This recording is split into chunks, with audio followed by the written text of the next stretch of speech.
अब आपको झारखंड इतिहास रटना नहीं, समझना है। हम आपके साथ हैं, हमेशा आपके साथ रहेंगे। आइए दोस्तों, आज हम लोग पढ़ेंगे झारखंड के मध्यकालीन इतिहास के बारे में। झारखंड के मध्यकालीन इतिहास के बारे में इससे पहले आप लोग पढ़ चुके हैं झारखंड के पूर्व मध्यकाल के बारे में।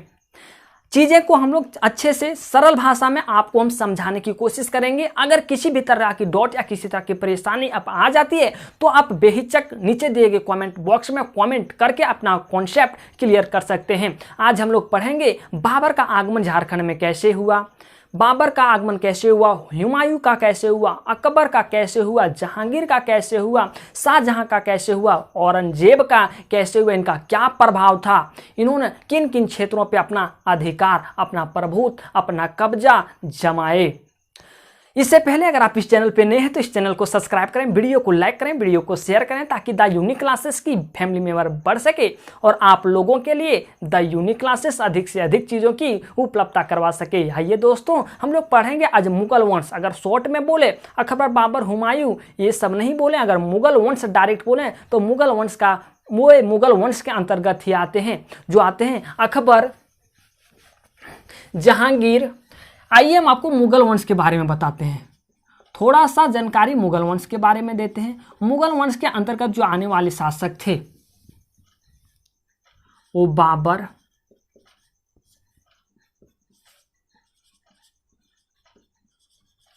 हुमायूं,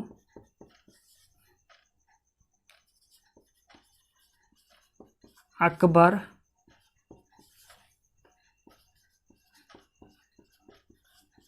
जहांगीर,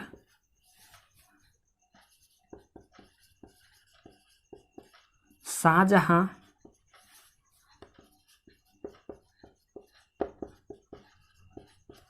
औरंगजेब।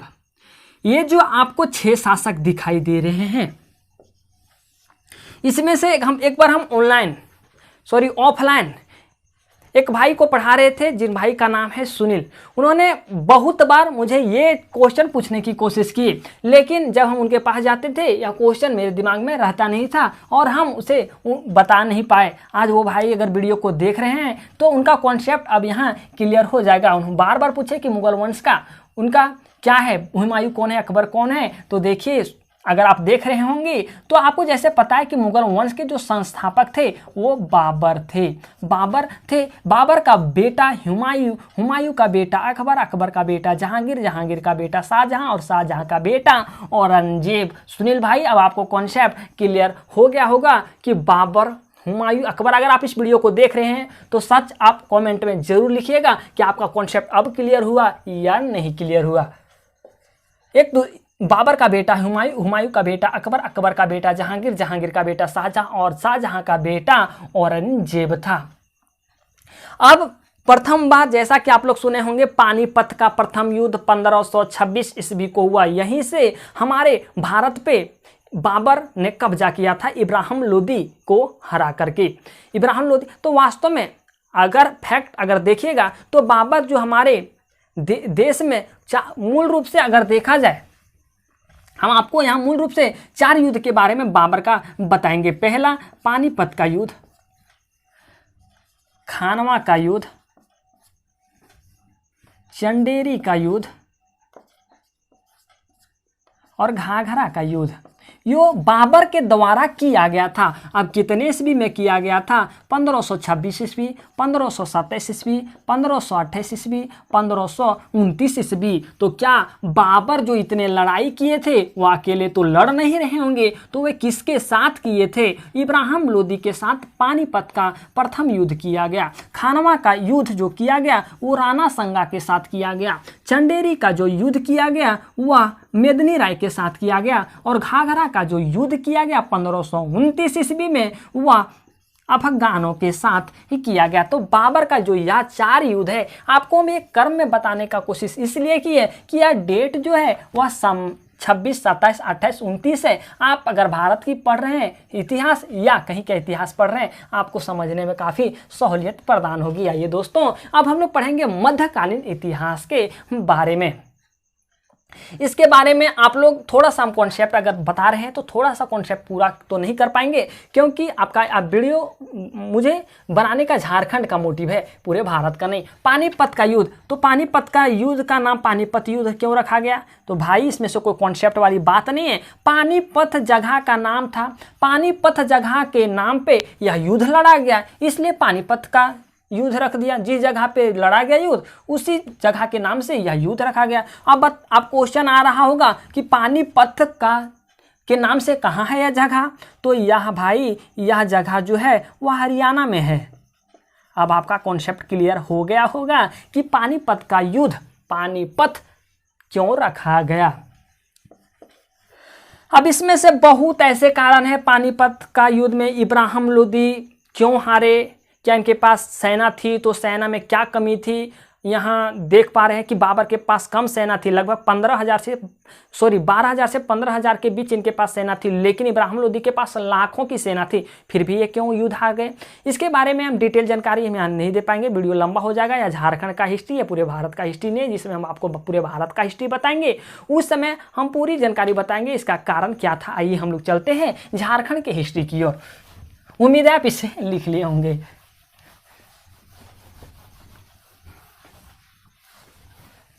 लाइट की प्रॉब्लम हो गई थी दोस्तों, इसी के कारण आप लोग का वीडियो बीच में ही रोकना पड़ा। इसी के क्रम में हम आप लोग की सुविधा के लिए एक आंकड़ा तैयार किए हैं ताकि आप लोग का टाइम बच जाए। एक आंकड़ा तैयार किए, अगर इस आंकड़ा को आप सही ढंग से समझ लेते, सही ढंग से याद करते हैं तो आपका झारखंड का मध्यकालीन इतिहास काफ़ी हद तक खत्म हो जाएगा, कोई भी परेशानी नहीं होगी। आपको हम कुछ और बताना चाहेंगे दोस्तों कि अगर मुगल वंश हमारे देश में नहीं आते, भारत में नहीं आते, तो हमारा देश का स्ट्रक्चर कुछ और होता, हमारे देश की स्ट्रक्चर कुछ और होती, इनकी नज़ारा कुछ और होता। अब बोलिएगा कैसे? तो जो दिल्ली हम बोल रहे हैं पुरानी दिल्ली, दिल्ली को दो भागों में बांटा गया है, नई दिल्ली और पुरानी दिल्ली। पुरानी दिल्ली में बनाया गया लाल किला जो बनाया गया है वह शाहजहां के द्वारा बनाया गया। आपको एक आंकड़ा में बताए थे, एक सीरियल नंबर से बताए थे कि शाहजहां मुगल वंश के पांचवें शासक थे, तो शाहजहां के द्वारा बनाया गया लाल किला है। अगर आप यूपी में देखें, यूपी में एक शहर है आगरा, आगरा में बनाया गया ताजमहल मुगल वंश के द्वारा ही बनाया गया है। तो यहाँ हम लोग देख रहे हैं कि अगर ये ताजमहल नहीं होता, लाल किला, ये सारी इमारतें नहीं होती तो हमारा देश का नज़ारा कुछ और ही होता। चलिए हम लोग स्पेशल झारखंड की बात कर रहे हैं तो हम लोग झारखंड के इतिहास की ओर बढ़ेंगे। जिस समय हमारे राज्य में मुगलों का प्रवेश हुआ, मुगल बोले तो बाबर और हुमायूं का जब प्रवेश हुआ, इस समय यहाँ क्षेत्रीय राजवंश जैसे रक्सेल, नागवंश, सिंहवंश का शासन चल रहा था। तो नागवंश, सिंहवंश और मानवंश का शासन चल रहा था। अब बाबर और हुमायूं आते हैं। जैसा कि आपको पता है कि बाबर मुगल वंश के संस्थापक थे और बाबर का बड़ा बेटा का नाम हुमायूं था। तो इन्होंने शेरशाह के साथ पहला युद्ध किया और शेरशाह अफगानी शासक थे। जैसा कि हम आपको बताए थे कि 1529 में घाघरा की लड़ाई में बाबर ने अफगानियों के साथ युद्ध लड़ा था। तो यहाँ से ये देखा जा रहा है कि अफगानी और बाबर के साथ पहले से एक दूसरे के विरोधी थे। तो जो जिनका नाम था शेरशाह, अफगानी शासक का नाम था शेरशाह, उनके साथ बाबर और हुमायूं लड़ाई लड़े और शेरशाह ने बाबर के साथ शेरशाह जो युद्ध लड़े, वो शेरशाह ने कई बार झारखंड का उपयोग किया। झारखंड का उपयोग इसलिए किया क्योंकि शेरशाह झारखंड को शरण स्थली बना लिया, अपने युद्ध का मोर्चा झारखंड से ही संभाला करते थे और यह काम ही एक बार नहीं बहुत बार झारखंड को शरण स्थली बनाने का काम किए। जब बाबर के विरुद्ध इन्होंने लड़ाई लड़ रहे थे। शेरशाह का एक सेनापति है खवास खां। इन्होंने चौसा युद्ध के पूर्व शेरशाह ने अपने सेनापति खवास खां को पलामू के महारथ चेरों के विरुद्ध अभियान में भेजा। अभियान में भेजने का कारण दो था कि जो शेर शाह के जो आदमी बंगाल जाते थे वो पलामू होते हुए जाते थे, और जो महारथ जो चेरो थे ये पलामू के राजा थे। तो ये पलामू के राजा होने के कारण पलामू से जाने वाले यात्रियों को इनके जो महारथ चेरो के आदमी थे वो लूटपाट किया करते थे, अत्याचार किया करते थे। इसलिए शेर शाह ने खवास खां को महारथ चेरो के विरुद्ध अभियान में भेजा था। एक प्रोसेस, एक कारण। दूसरा कारण ये था कि महारथ चेरो अर्थात पलामू में श्याम सुंदर नामक सफ़ेद हाथी थी, और इस हाथी को प्राप्त करना शेर शाह का मकसद था, इच्छा था। तो पहला ये है कि लोगों को अत्याचार किया करते थे, इसलिए भेजा इनके अभियान में। दूसरा, श्याम सुंदर नामक सफ़ेद हाथी को प्राप्त करना था शेर शाह को, इसीलिए। तो दो कारण था कि शेर शाह अपने सेनापति खवास खां को महारथ चेरो के विरुद्ध अभियान में क्यों भेजे थे। अब आते हैं कि अकबर, ये अकबर की बात है तो 1585 की बात है। अकबर, अब आता है अकबर का शासन। बाबर और हुमायूं के शासन जब आगमन होता है हमारे झारखंड में इतना ही चीजें मिलती है। अब आती है अकबर, क्योंकि आपको पता है अकबर के बारे में, हुमायूं को जो बेटा थे वो अकबर थे। अकबर के दो सेनापति थे, एक का नाम था शहबाज खान और एक का नाम था मानसिंह। शहबाज खान ने अपने सेनाओं को खुखरा पे विजय प्राप्त करने के लिए भेजा। तो उस समय खुखरा के जो राजा थे वो मधुकरण शाह थे। मधुकरण को शहबाज के सेनाओं ने बहुत तरह से प्रताड़ित किया, बहुत तरह से अत्याचार किया, और बहुत तरह से अत्याचार करने के बाद मधुकरण ने मुगल वंश को कर देने के लिए, मलगुजारी देने के लिए स्वीकार कर लिया और फाइनली 16वीं सदी तक जो खुखरा था वह मुगल वंशों के अधीन आ गया था। 1585 में काम स्टार्ट किया गया और 16वीं सदी तक मुगलों के अधीन में आ गए खुखरा क्षेत्र। अब इनके एक और सेनापति थे, अकबर के दो सेनापति थे, शहबाज खान, जो कि आपको पता चल गया कि शहबाज खान क्या किए थे। वो खुखरा पे आक्रमण करने के बाद वो अपने अधीन कर लिए थे, लेकिन मधुकरण शाह ने कर देने के लिए स्वीकार कर लिए, जिसके कारण यहाँ एक भयंकर युद्ध नहीं हुआ, लेकिन अत्याचार किए तो मधुकरण शाह ने कर देने के लिए स्वीकार किया। अब इनके एक और सेनापति होते हैं मानसिंह, जिन्होंने पलामू पे अटैक किया और चेरो राजाओं को परास्त किया और पलामू को जीत लिया। और जैसे ही ये पलामू को जीत लेता है तो इसे बिहार का सूबेदार बना दिया जाता है। अब आते हैं जहांगीर के शासनकाल में हमारे झारखंड में क्या स्थिति थी। ये बातें 1615 ईस्वी की है, 1615 ईस्वी की है, जिस समय हमारे राज्य में जहांगीर का शासन चल रहा था। जहांगीर के दो सेनापति थे, एक का नाम था जाफर खान और एक का नाम था इब्राहिम खान। जाफर खान और एक का नाम था इब्राहिम खान। जब अकबर की मृत्यु हो जाती है और मधुकरण शाह की भी यहाँ खुखरा में यहाँ शासन खत्म हो जाता है, तो मधुकरण शाह का पहले शासन खुखरा में था, लेकिन यहाँ भी शासक अब बदल जाते हैं। इनके जगह पे आते हैं दुर्जन शाह। जब अकबर की मृत्यु हो जाती है और यहाँ जहांगीर का शासन चलता है, अर्थात हम लोग कह सकते हैं सीधे कि अकबर के शासनकाल में खुखरा के राजा मधुकरण शाह थे और जहांगीर के शासन काल में खुखरा के राजा दुर्जन साल थे।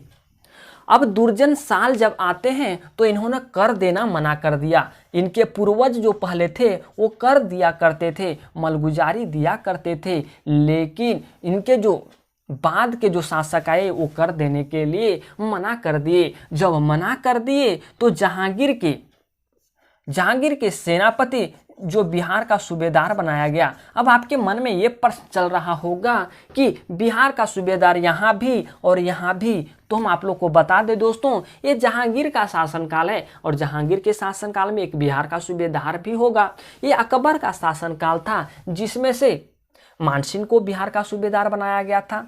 तो जहांगीर के शासनकाल में जफर खान को बिहार का सूबेदार बनाया गया और बिहार का सूबेदार बनाने के कारण इसे कहा गया, जहांगीर ने आज्ञा दी कि दुर्जन शाह कर क्यों नहीं दे रहे हैं, इसको पूछताछ की जाए, इस पे आक्रमण की जाए। लेकिन ये जाफर खां उसकी ओर बढ़ते ही, लेकिन अस्वस्थता के कारण, तबीयत इनकी ठीक नहीं होने के कारण दुर्जन शाह पे अटैक नहीं कर पाए और जाफर खां की मृत्यु हो गई। अब इनके एक और सेनापति होते हैं जिनका नाम होता है इब्राहिम खान। इब्राहिम खान को फिर यही आदेश दिया गया कि दुर्जन शाह पे आक्रमण किया जाए, ये मालगुजारी क्यों नहीं दे रहे हैं। तो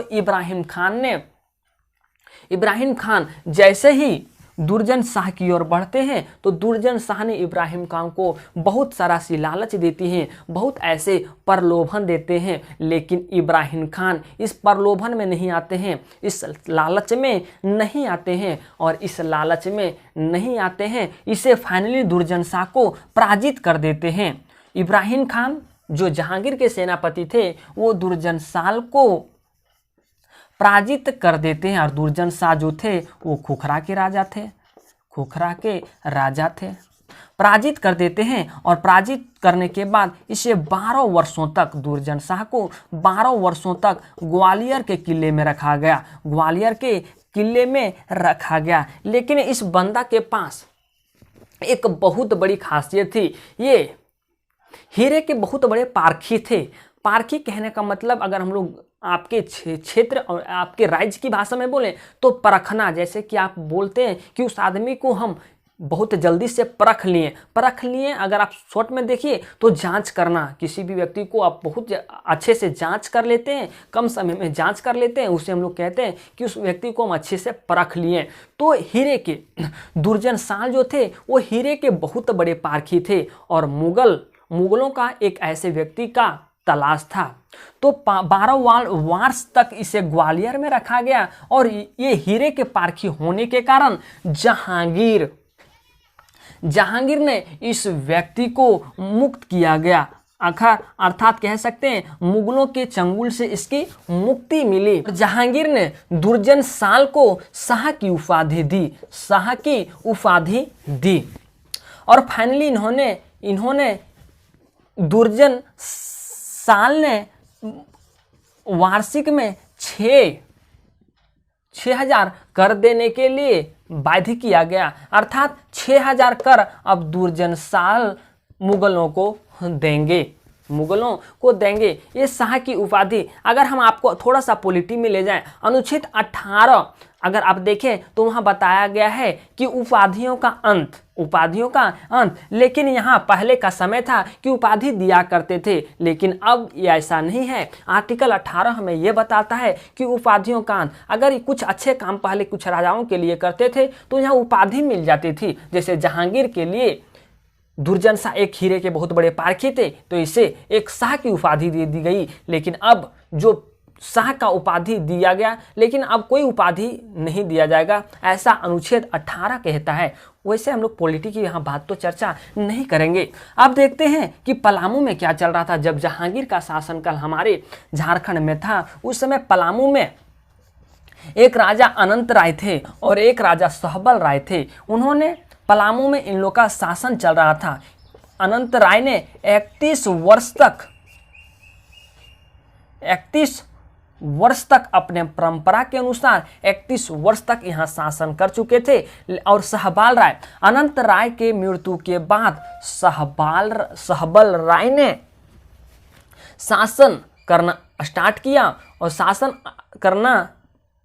स्टार्ट किया तो ये एक निरंकुश राजा थे, निरंकुश शासक थे। अब निरंकुश शासक थे, इन्होंने जहांगीर के व्यक्तियों पे अत्याचार किया करते थे, लूटपाट किया करते थे। जब जहांगीर के जो व्यक्ति थे वो बंगाल जाया करते थे तो पलामू होते हुए जाया करते थे तो सहबल राय ने इस पे लूटपाट किया करते थे, अत्याचार किया करते थे। तो यही सारी चीज़ों को देखते हुए जहांगीर ने आदेश दिया, अपने सेनाओं से आदेश दिया कि सहबल राय को दिल्ली बुलाया जाए। अब ये दिल्ली बुलाने के बाद सहबल राय को एक हिंसक पशु से लड़ाया गया। हिंसक पशु बोले तो बाघ वगैरह, तो इस हिंसक पशु से लड़ाया गया और हिंसक पशु से लड़ाने के बाद यहाँ सहबल राय की मृत्यु हो जाती है। सहबल राय की मृत्यु हो जाती है। तो ऐसा माना जाता है कि रक्सेलों के साथ मुगलों का संबंध, पलामू में रक्सेल शासक रहते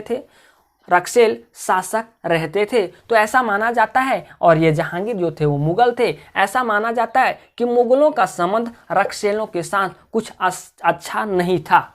लेकिन हाँ, एक पॉइंट ये भी है कि अगर रक्सेलों के साथ अच्छा संबंध नहीं था, लेकिन सिंहभूम के साथ मुगलों का अच्छा संबंध था। तो आप लोग यहाँ 2 पॉइंट लिख लीजिएगा। मधुकरण जो शाह थे वो नागवंशी शासक थे, और ये दुर्जन शाह भी नागवंशी शासक थे। नागवंशी शासक ही रहेंगे क्योंकि इसके ये पूर्वज थे, तो ये दोनों नागवंशी शासक थे। उम्मीद है दोस्तों आपको यह वीडियो समझ आया होगा। अगर फिर भी किसी तरह की डाउट या किसी तरह की परेशानी आ जाती है, ये आपका झारखंड मध्यकालीन का प्रथम पार्ट है। इसके बारे में सेकंड पार्ट आपको देंगे। आप अगर फिर भी किसी तरह की परेशानी या कोई प्रॉब्लम हो जाती है, हम आपको एक आंकड़ा के माध्यम से बताने की कोशिश किए। उम्मीद है आपको अब कहीं प्रॉब्लम नहीं होगी। अगर फिर भी कहीं प्रॉब्लम हो जाती है तो आप नीचे दिए गए कमेंट बॉक्स में बेहिचक कमेंट कर सकते हैं। हम सारे कमेंट को पढ़ते हैं और सबका रिप्लाई करते हैं। चलिए दोस्तों, मिलते हैं अगले वीडियो में एक नए टॉपिक के साथ।